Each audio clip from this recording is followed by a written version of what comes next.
Hello friends, and welcome to Escaping the Mouse with your host, me, Breck Roll. Alright, I am on my new weekend. This is a 4-day weekend, so I've decided that during this weekend I want to get control of the garage.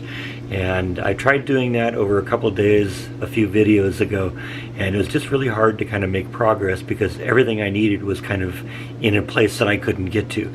So I've made the decision that today I am going to literally take everything out of the garage. That way I can get to the things I need, like the tool chest, the workbench, and then we can get access to everything that's in there and start putting it back together correctly. So let's get going. Now, like I said, my priority last time was to get enough space in the garage that I could actually get the car in. And while I can do that, it's barely fitting in there.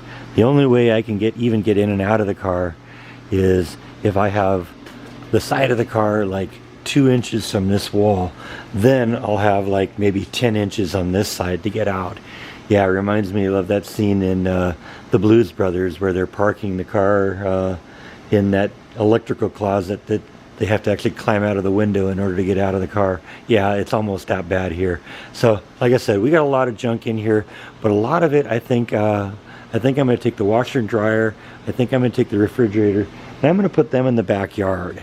I can cover them up. It's still possible I can save the refrigerator. The washer and dryer is still good, so I'll cover them up with a tarp to protect them from the elements, but we're not expecting any rain for at least a few days. So let's get that stuff out of there, and let's get everything out of there so that we can start making sense of all of this. And of course, one of the first priorities if you're going to work out in the garage and it's going to be in the 90s is to figure out a way to manage the environment a little bit. So I got this going, and I got the portacool blowing. And actually the portacool right now is blowing out with some real nice breeze. It's pretty cool coming off of here. So it is doing a lot of good. Alright, so I found all the pieces to a key artifact. This is my workbench. That's just the top of it. There's 2 parts that have to be reconnected. The legs are over here, and the framework is over here. So since this is one of the main things I'm looking to get at today, I'm going to assemble it now so I can put it together, and then when I have all the rest of this out of here, then I can just push it up against the wall and we'll be good to go. So let's start by putting this bad boy back together. Now there's kind of a special story about this one because in reality this workbench was actually built for me by my father, and of course you know he passed away about 5 months ago now. And there was an interesting story I remember hearing him tell. He had a workbench in his garage, and according to the story, his father had built him that.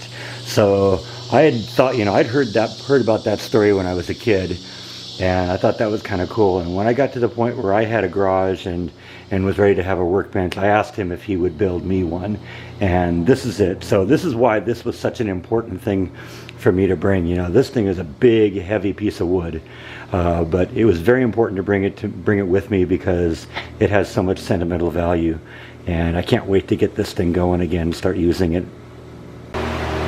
It's alive! Alright, now all I gotta do is just get this junk out of the corner, rotate this thing around 180 degrees, and it's going to go right up against that wall, kind of where the refrigerator is.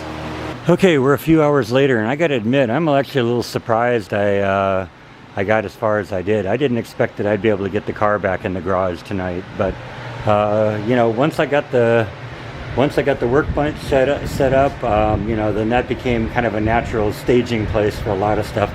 There's still a lot of stuff here that needs to be unpacked, but I got it kind of organized a little bit better. So I got the stuff that's on top of the workbench is stuff that I still need to unpack and get ready. But also during the search, I found the remaining pieces for this shelf here. I had everything except all these vertical pieces here, and I found those in the stack almost at the last minute, and that enabled me to set up this shelf here, which is just going to kind of be a permanent living place for some of my larger hand tools and stuff like that. And got everything in here, and I probably got 50% more space in here now. I still got some work to do back here. I got the freezer unloaded. I actually stored some stuff in there for the shipping. So I've got everything out of that now, and we got it actually on now, so let's see if we can get it to get cold. Right now I'm keeping one of my Halloween props on top of it, but I need to do something better for that. And ultimately I think what's going to happen is this towel rack here is going to be removed and moved somewhere else. I actually like that idea, but maybe the garage isn't the best place for it. And I have one more of these shelves that I haven't set up yet, so that could go there. I think the freezer will probably live here, and you know, we'll get things like the step ladder and stuff like that hung on the wall, and that'll take up a little less space. This is one of my Halloween props, and ultimately that will get attached to the ceiling somehow. That'll be out of the way. And that's back there is the that thing back there, that's the base for the Halloween prop. And my air compressor is here, and ultimately that will end up underneath here somewhere, but I got just some stuff under here right now. I'm stored temporarily, just like I said, so I can you know, get the car in here and still get everything secured. So I can get to everything right now, and that is a key benefit right now. Like I said, I didn't expect I was going to get that far today, but I did, so we can get the car back in here. So I think that is all that I have for today. Thank you as always for watching, and I will see you next time on Escaping the Mouse. Good night.